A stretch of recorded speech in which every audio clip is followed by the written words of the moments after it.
वैभव का गढ़ तिमनगढ़।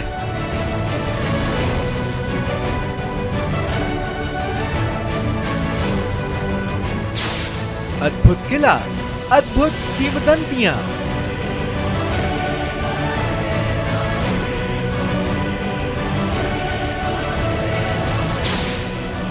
जहां बोल सी उठती है कला,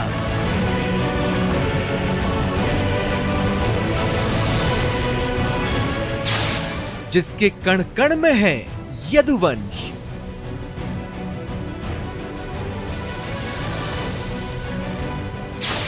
जिसने जिए हैं कई किस्से इतिहास में।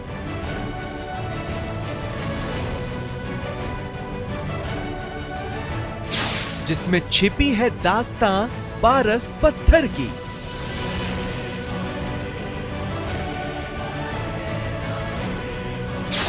जहां पत्थर गाते हैं शिल्प कला के गीत।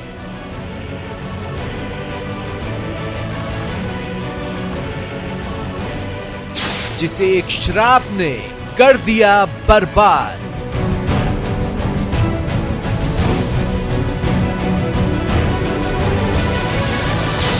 जो पहुंच गया अर्श से फर्श पर।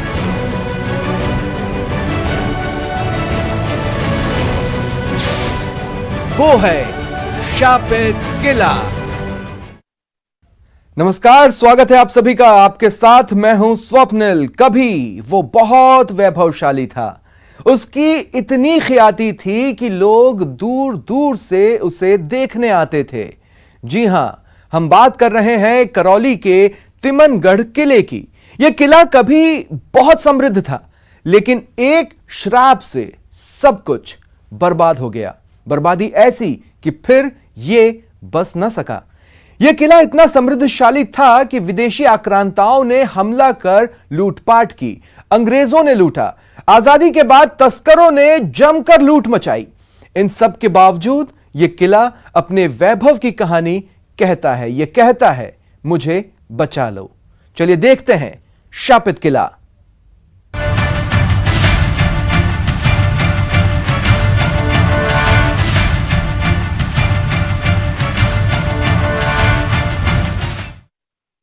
यह कहानी है एक वैभवशाली किले की, जिसकी कहानी इतनी मशहूर थी कि लोग दूर दूर से आते थे। लेकिन कुछ ऐसा हुआ कि यह किला खंडहर हो गया। इसके गर्भ में पारस पत्थर की कहानी छिपी है।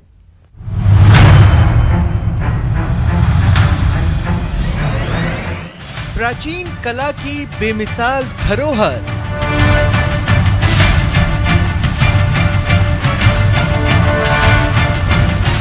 एक वैभवशाली किला।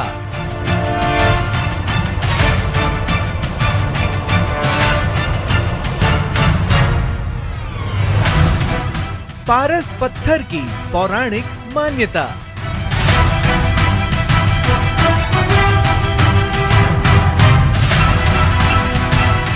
अभिशाप से पत्थर भी टूट जाते हैं। अभिशाप से आदमी भी पत्थर बन जाता है। हम आज बात करेंगे एक ऐसे ही शापित किले की, जिसे अभिशाप ने बर्बाद किया, जिसे आक्रांताओं ने बर्बाद किया, जिसे लालच ने बर्बाद किया, और उसे बर्बाद करने में अपनों ने भी कोई कसर नहीं छोड़ी। लेकिन फिर भी अपनी बर्बादी के निशान समेटे हुए वो किला शान से खड़ा है। यह है करौली का तिमनगढ़ किला। कई कहानी किस्सों को समेटे ये किला आज भी अपने वैभव की दास्तां बताता है। रहस्य और रोमांच से भरपूर ये किला करौली जिले के सागर की पाल के ठीक सामने पहाड़ी पर बना है। वैसे तो तिमनगढ़ के बारे में कई कहानियां प्रचलित हैं, लेकिन सबसे विश्वसनीय कहानी भरतपुर जिले के राजाओं से जुड़ी है। भरतपुर जिले में वर्तमान स्थित बयाना को पहले विजयगढ़ के नाम से जाना जाता था। विजयगढ़ किले में राज परिवार के दो भाई रहते थे, बड़ा भाई विजयपाल और छोटा भाई तिमनपाल। दोनों में आपसी विवाद के बाद तिमनपाल ने विजयगढ़ को छोड़ करौली और यूपी में आगरा जिले की सीमा से लगे सागर सरोवर की तराई में जाने का निश्चय किया। उसने वहां पारस पत्थर की सहायता से संवत 800 में तिमनगढ़ किले को बनाया था। राजा को पारस पत्थर कैसे मिला, इसकी भी मान्यताएं हैं। एक तो ये कि भगवान कृष्ण का वंशज होने के कारण मोर मुकुट से वो पत्थर हासिल हुआ, और दूसरा ये कि कुछ साधुओं ने तिमनपाल को राज्य विस्तार के लिए पारस पत्थर उस समय दिया जब वह युद्ध में सब कुछ खो चुके थे। ये इसको बर्बाद तो मोहम्मद गौरी ने किया, बाकी नटनी के शराब से भी हुआ। ये नटनी ने शराब दिया। एक बार राजा के यहाँ दरबार में कोई कलाबाजी दिखा रही थी नटनी, तो उसको जैसे ही कहा कि रस्सी पर नाचती हुई अगर तुम चली जाओगी इधर से उधर तो आपको आधा राज दे दिया जाएगा। और वो जैसे ही रस्सी पर निकली, ये किला साहब महाराज तिमनपाल का है। महाराज तिमनपाल ने इस किले को बसाया था और बहुत अच्छा किला बनाया था। बहुत अच्छे वैभव का किला था, शान शौकत से सब व्यवस्थाएं थी। और उनके पास पारस पत्थर भी था, जिसको पारस पत्थर को लेने के लिए मोहम्मद गौरी ने इस पर आक्रमण किया। तिमनगढ़ उत्तर भारत का प्राचीनतम किला है। यदुवंशियों का एक महत्वपूर्ण किला होने की वजह से इसकी ख्याति बहुत दूर दूर तक पहुंची है। इसकी जो समय अवधि है वो 12वीं शताब्दी के लगभग मानी जाती है, क्योंकि इसमें तिमनगढ़ के जो जगनपौर पर जो इंस्क्रिप्शन है, जो शिलालेख हैं, उसमें 12वीं शताब्दी का शिलालेख है। तो ये तो एक प्रमाणिक बात हुई। तिमनगढ़ के मामले में एक ये भी कहावत है, लोगों की मान्यता है कि यहाँ का जो सागर है उसमें पारस पत्थर है, और वो पारस पत्थर एक संत थे मेणकीदास, उनके द्वारा इसमें फेंका गया था। ऐसा कहा जाता है कि राजा के पास इतना पैसा नहीं था कि वह एक बार में ही किले का निर्माण कर सके। इस दौरान सागर सरोवर के किनारे स्थित गुफा में तपस्या करने वाले संत को राजा तिमनपाल ने अपनी व्यथा बताई, जिस पर संत ने प्रसन्न होकर राजा को पारस पत्थर दिया। इसके बाद राजा ने अपनी प्रजा से कर के रूप में पुराना लोहा लेकर पारस पत्थर की मदद से सोने में बदला और किले का निर्माण कराया। राजा ने प्रजा के विकास में काम किया। संवत 800 में किला काफी विकसित और समृद्ध था। महाराज तिमनपाल ने कहा कि मेरे पास कुछ भी है नहीं, मैं किला किससे बसाऊं साहब, मेरे पास कुछ नहीं है। तब साधुओं ने उनके लिए कुछ पारस पत्थर जैसा कोई वस्तु दी कि इससे जाओ, तुम इसे ले जाओ और लोहे को ये सोना बना देगी। तो राजा उसको लेकर के बड़े हर्ष में आए और उन्होंने इस पर नीम डाली। संवत 1105 में नीम डाली इस पर तिमनगढ़ की, और उसको पूरा किया, बनाया।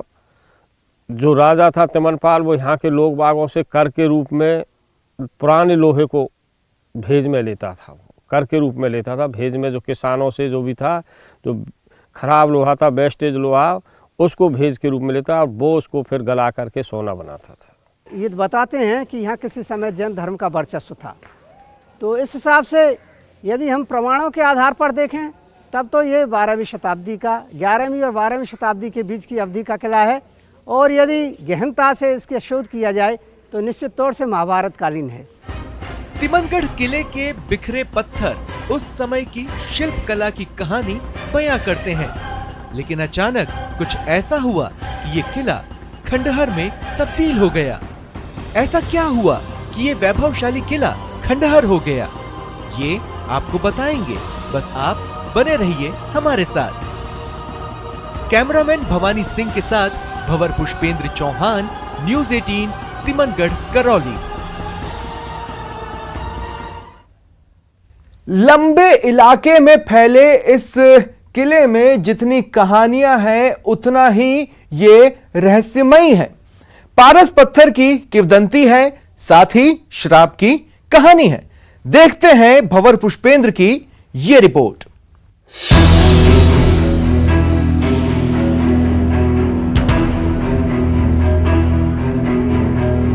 मैं उसी शापित किले के उस छोर पर बैठा हूं जहां से समृद्धि और बर्बादी दोनों के निशान साफ नजर आते हैं।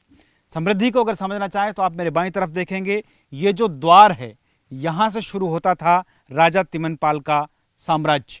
जो समृद्ध था। उसकी समृद्धि के चर्चे सुनने के बाद लोग यहाँ पर पहुँचे, आक्रांता यहाँ पर पहुँचे। और ये जो दरवाज़ा और ये गुंबद आप देख पा रहे हैं, जहाँ से हमने एंट्रेंस किया था, प्रवेश किया था, ये वो बर्बादी का मंजर है जिसको यहाँ पर आक्रांताओं ने खड़ा किया।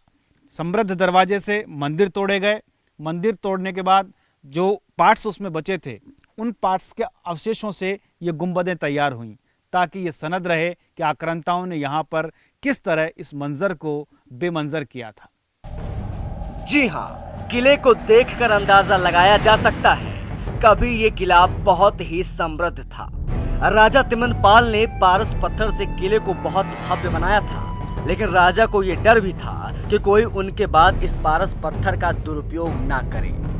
एक बार राजा तिमनपाल के पास एक संत आए, जिन्होंने राजा को धार्मिक उपदेश सुनाए, जिससे खुश होकर राजा ने उन्हें पारस पत्थर दे दिया। लेकिन संत ने इसे मामूली पत्थर समझकर सागर में फेंक दिया। राजा को जब पता चला कि संत ने पारस पत्थर को साधारण समझकर सागर सरोवर में फेंक दिया है, तो उसकी काफी तलाश की गई, लेकिन पारस नहीं मिला।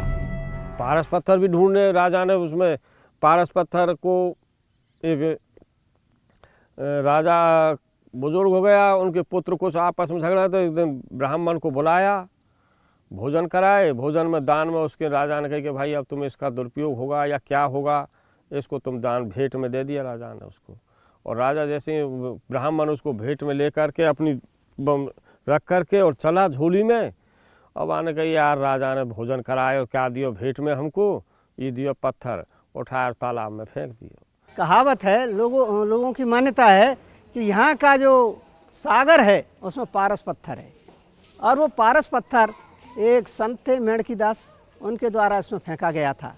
क्योंकि पहले यहाँ के राजा बहुत समृद्ध थे, तो ये माना जाता है कि यहाँ के राजाओं ने सोने का जो यहाँ पारस से उपयोग किया होगा, और उसकी वजह से ही जो पैसा उनके पास आया उसी से किले का निर्माण हुआ होगा। तो ये किले की जो विशालता है वो पारस पत्थर से भी जुड़ी हुई है। बाद में कई राजाओं ने इस सागर में हाथियों को जंजीरों से बांध के छोड़ा था, लेकिन वो सोने की नहीं हो पाई। तो इसलिए ये अतीत के घर में छिपी हुई बात है, लेकिन स्थानीय लोगों की मान्यता जरूर है कि पारस उसमें मौजूद है। किले में खूबसूरत नक्काशी और मूर्तियों की भरमार है, जिनको देखकर लगता है कि ये मूर्तियां बोल उठी। किले के जीवित जैसी लगने वाली मूर्तियों के बारे में किंवदंतियां हैं।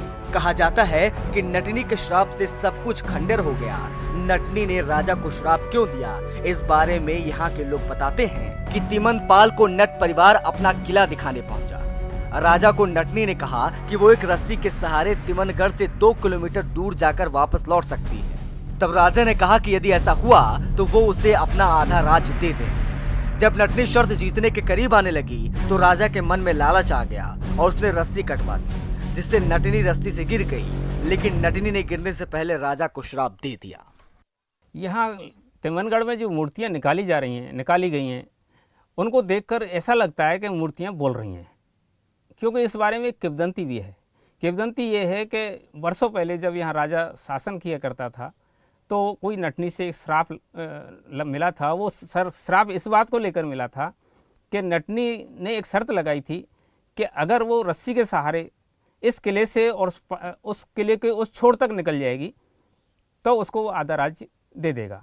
लोगों का कहना है, और काफ़ी दिनों से ये किंवदंती प्रचलित है, कि उस वक्त जब वो नटनी निकलने लगी, पार करने लगी, तो वो रस्सी कटवा दी। तो नटनी ने एक श्राप दिया कि जैसा जैसा है वो पाषाण का हो जाएगा।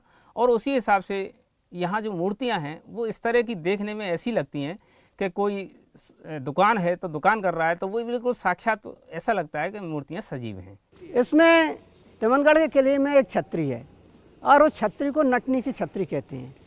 नटनी की छतरी में ये माना जाता है, ये लोगों में ये कहावत प्रचलित है कि नटनी ने यहाँ नृत्य किया था, और रस्सी पर बांध करके उस पर नृत्य करते हुए जब उसकी शर्त पूरी होने को थी तो तत्कालीन राजा ने उस रस्सी को कटवा दिया और वहाँ नटनी गिर के मर गई।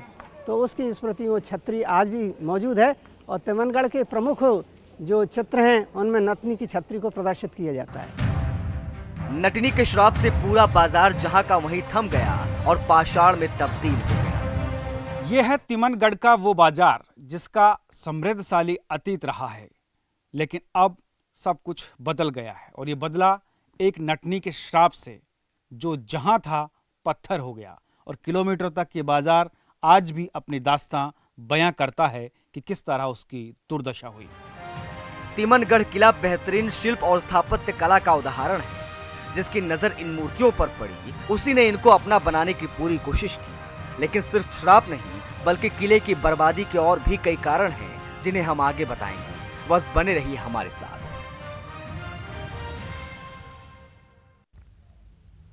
और यहां रुकते हैं एक छोटे से ब्रेक के लिए, कहीं जाइएगा नहीं, जल्द हाजिर हो रहे हैं।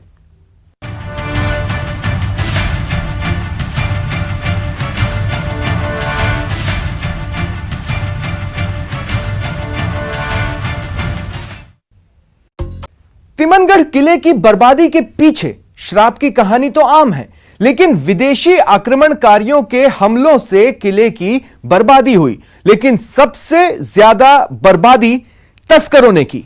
एक वैभवशाली किला कैसे बर्बाद हो गया, देखते हैं कैमरामैन बलवीर सिंह के साथ भंवर पुष्पेंद्र की यह रिपोर्ट। नटनी के श्राप और आक्रांताओं की टेढ़ी नजर ने इस किले पर कहर बरपा दिया। न मंदिर छोड़े गए, न घर, न महल, न अटारियां और न ही बाजार, सब कुछ तहस नहस कर दिया गया। और जैसा ही वक्त बदला, इस पर एक और टेढ़ी नजर पड़ी। वो नजर थी तस्करों की। रही सही कसर तस्करों ने पूरी कर दी।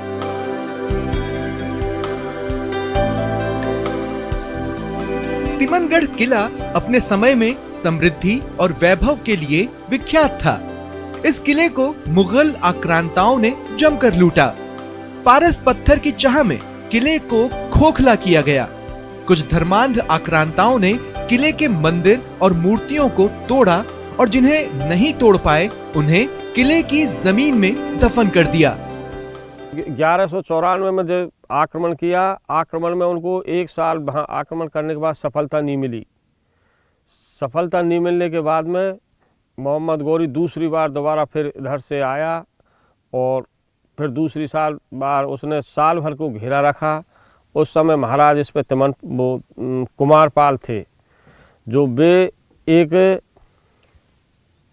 अहिंसा के पुजारी थे, जिन्होंने जैन दीक्षा ले रखी थी। उन्होंने कहा हम युद्ध करने में भी विश्वास नहीं करते थे।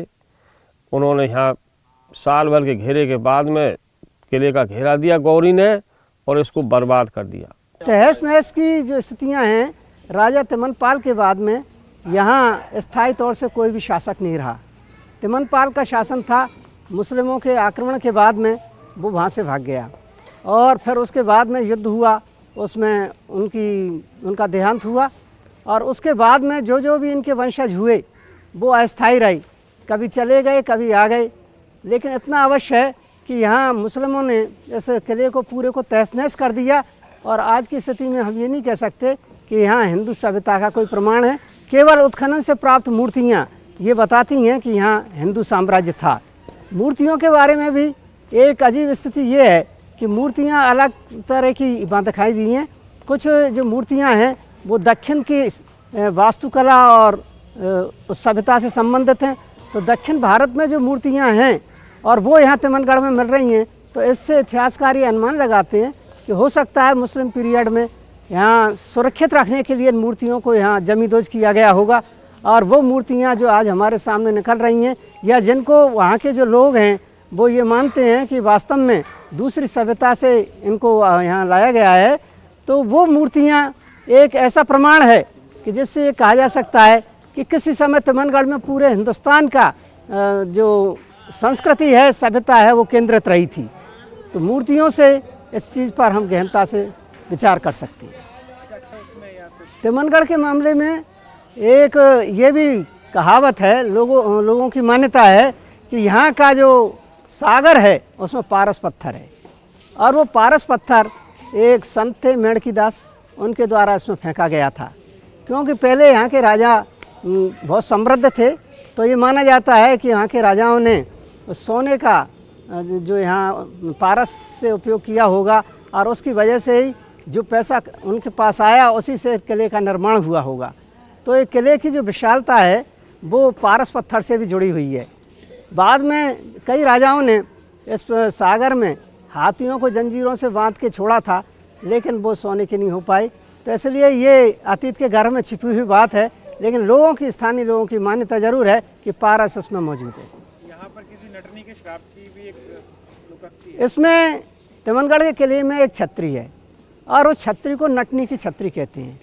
नटनी की छतरी में ये माना जाता है, ये लोगों में ये कहावत प्रचलित है कि नटनी ने यहाँ नृत्य किया था और रस्सी पर बांध करके उस पर नृत्य करते हुए जब उसकी शर्त पूरी होने को थी तो तत्कालीन राजा ने उस रस्सी को कटवा दिया और वहाँ नटनी गिर के मर गई।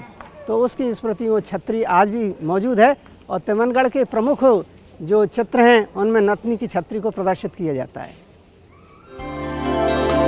मुगल आक्रांताओं के बाद अंग्रेजों ने इस किले को निशाना बनाया। यहाँ की बेशकीमती धरोहर को बाहर भेजा गया। वहीं स्थानीय राजा रजवाड़ों ने शिकारगाह के नाम पर यहाँ से माल बटोरा। फिर यहाँ पर अंग्रेजों के शासन में यहाँ अंग्रेज घूमने आए, शिकार करने आए। उन्होंने देखा यहाँ जो अच्छे अच्छे प्रतिमाएं देखी, मूर्ति देखी, कलाकारी देखी, तो उन्होंने ले जाना शुरू कर दिया और लोग बागों को यहाँ को बीड़ी का बंडल दे देते, चड्डी दे देते, रंगीन बनियान है, ये ऐसी चीज़ देते जिससे वे उनको आराम से किले में से निकाल के अच्छी अच्छी प्रतिमाओं को, कलाकारी के पत्थरों को और उनकी गाड़ी में रख देते और वे ले जाते आराम से। इस तरीके से इस किले का बर्बाद होता रहा। अंग्रेज़ों का शासन जाते ही महाराज भरतपुर महाराज ने यहाँ जब शिकार की परमिशन ली तो उन्होंने भी यहाँ पर कैंप लगाया। 1 महीना तक यहाँ कैंप रहा। उन्होंने भी यहाँ से यही काम किया। फिर वे भी यहाँ से चले गए। तब फिर टोंक के नवाबों ने परमिशन ली इसमें शिकार खेलने के लिए और टोंक के नवाब आए तो वे भी यहाँ से अपने लोग बागों को अब 50 पैसा की जगह पे रुपया और 2 रुपया देवे लग पड़े। तो लोग धीरे धीरे फिर उन्होंने अपने एजेंट शुरू कर लिए और एजेंटों में ये स्थिति हुई साहब कि यहाँ से लोग बाग एजेंट हो गए, आराम से जगह जगह मंदिर खोदे, निकाले और उनको शुरू कर दिए। लोगों को पारस पत्थर तो नहीं मिला, लेकिन पत्थर रूपी पारस जरूर मिल गया। वो जो पत्थर बहुत अनमोल थे, इतने बेशकीमती कि तस्कर मालामाल हो गए और किला कंगाल। देश आजाद हुआ, लेकिन इस किले की बर्बादी नहीं रुकी। किला तस्करों की कैद में आ गया। कई तस्कर हेलीकॉप्टर से मूर्तियों को ले जाने लगे। वर्ष 2002 में देश के बड़े मूर्ति तस्कर वामन नारायण घिया और उसकी गैंग को पुलिस ने गिरफ्तार भी किया और करोड़ों की मूर्तियां बरामद हुईं। आज़ादी के बाद तस्करों ने इस किले को तबाह कर दिया, खोखला कर दिया, जर्जर बना दिया, क्योंकि यहाँ लोग मूर्तियाँ तलाशने के लिए आते थे। मैं आपको बता दूं कि इस तरह के जो यहाँ पर भग्नावशेष बचे हैं उनमें इन तस्करों की निगाह रहती है और वो अंदर इन मूर्तियों को तलाशने के लिए यहाँ खुदाई करते हैं, जिसके ये अवशेष आप देख सकते हैं किस तरह से पत्थरों को उखाड़ कर पूरे फर्श को यहाँ पर तहस नहस कर दिया गया है। पूरा एक भवन ये था, करीब 3 मंजिला भवन था, जिसकी हालत बद से बदतर कर दी गई है। मूर्तियाँ तलाशने के चक्कर में, खोदने के चक्कर में, क्योंकि आक्रांताओं ने मूर्तियों को नीचे दबा दिया था, जिसके चलते बेशकीमती मूर्तियाँ यहाँ पर दफन हैं। उन मूर्तियों को निकाल कर बेचने की फिराक में ये सब तस्करों ने यहाँ पर किया है, जिसकी एक बानगी आप यहाँ भी देख सकते हैं। मैं आपको दिखाने की कोशिश करूँगा। ये देखिए, यहाँ पर ये अंदर तहखाना बनाने की कोशिश की गई है। ये मिट्टी यहाँ भर गई, पत्थर भर गए, इसलिए क्योंकि ये 3 मंजिला इमारत थी जो अब यहाँ सिर्फ 1 मंजिल ही रह गई है, नीचे 2 मंजिल दब चुकी है। और इसमें से जो मूर्तियाँ हैं बेशकीमती और जो खजाना है और पारस पत्थर की भी खोज है, इन तमाम चीज़ों को लेकर लोग यहाँ पर आते रहे हैं और उसी खोज ने इस पूरे के पूरे किले को खोखला बना दिया है, जर्जर बना दिया है और अब ये किला बदहाल हो चुका है। कभी समृद्ध रहा तिमनगढ़ का किला अब बदहाली की कगार पर है। अगर इसे ध्यान दिया जाए तो ये एक बेहतरीन टूरिस्ट प्लेस बन सकता है, लेकिन आज ये किला अपनी बदहाली पर आंसू बहा रहा है। वो दौर अलग था जब यहाँ की 4 दीवारें में खुशहाली फैली थी। शामें बहुत खुशनुमा थीं, सैनिक पहरा देते थे और एक खुशहाल और समृद्ध राज था राजा तिमनपाल का। लेकिन वक्त के साथ सब बदल गया। तिमनगढ़ किले में राजा के जैन धर्म की आस्था के नमूने आज भी मौजूद हैं। इसके अलावा राजपूतों के साथ साथ बौद्ध और जैन धर्मों के अवशेष भी यहाँ मिलते हैं। इन अवशेषों से पता चलता है कि ये किला धार्मिक समरसता का केंद्र था। भव्य अटारियां, अट्टालिकाओं, तहखानों और बाजार से भरपूर किला अब खंडहर में तब्दील हो चुका है और किले की बर्बादी का स्थानीय लोगों को बहुत मलाल है। लोग आबाद होते रहे, किला उजड़ता रहा, लोग आराम से देखते रहे, आराम से कोई सरकार का कोई ध्यान नहीं था इधर की तरफ। इस तरीके के ये किला बर्बादी की कगार पर पहुंच चुका है।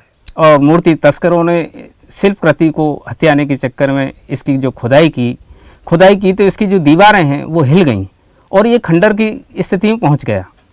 अंतर्राष्ट्रीय बाजार में की बात करें तो यहाँ काफ़ी यहाँ से निकली हुई शिल्पकला की जो मूर्तियाँ हैं इनकी अच्छी खासी कीमत आंकी जाती है। इसलिए यहाँ पहले कभी कभार हेलीकॉप्टरों से भी लोग आए हैं और यहाँ खुदाई का जो लगातार कारोबार। कीमत की मूर्तियाँ लगभग यहाँ से निकली हैं। यहाँ आज से करीब वर्ष 2002 में एक बहुत बड़ा अभियान चलाया था पुलिस ने। उस वक्त 23 मूर्तियाँ तो बहुत अच्छी थीं, जो इनकी कीमत कहीं 2 लाख कहीं 4 लाख इस तरह से आंकी जा रही थी। बाकी एक मूर्ति ऐसी अष्टधातु की भी निकली थी जिसकी कीमत यहाँ 2.5 करोड़ रुपए आंकी गई थी और वो पुलिस ने बरामद भी की है। विशेष रूप से तस्कर क्या है कि जो बाहर से आया करते थे उससे लोग परिचित तो नहीं है, बाकी लोकल लोगों से मजदूरी करके काम कराया करते थे वो तस्कर यहाँ अच्छा खासा पैसा कमाते और यहाँ के लोगों को सिर्फ मजदूरी दिया करते थे। यहाँ तिमनगढ़ में जो मूर्तियाँ निकाली गई हैं उनको देखकर ऐसा लगता है कि मूर्तियाँ बोल रही हैं, क्योंकि इस बारे में एक किंवदंती भी है। किंवदंती ये है कि वर्षों पहले जब यहाँ राजा शासन किया करता था तो कोई नटनी से एक श्राप मिला था। वो श्राप इस बात को लेकर मिला था कि नटनी ने एक शर्त लगाई थी कि अगर वो रस्सी के सहारे इस किले से और उस किले के उस छोर तक निकल जाएगी तो उसको वो आधा राज्य दे देगा।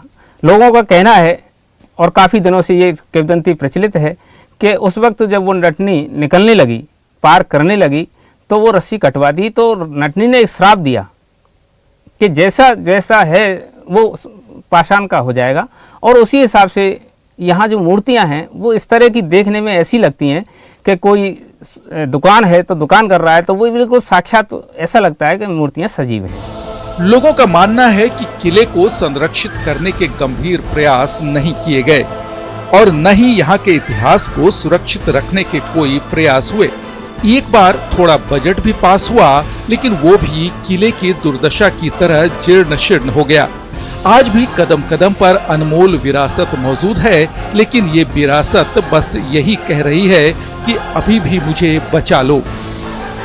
तो ये थी तिमनगढ़ किले की कहानी, जिसमें आक्रमण है, आक्रांता है, रहस्य है, रोमांच है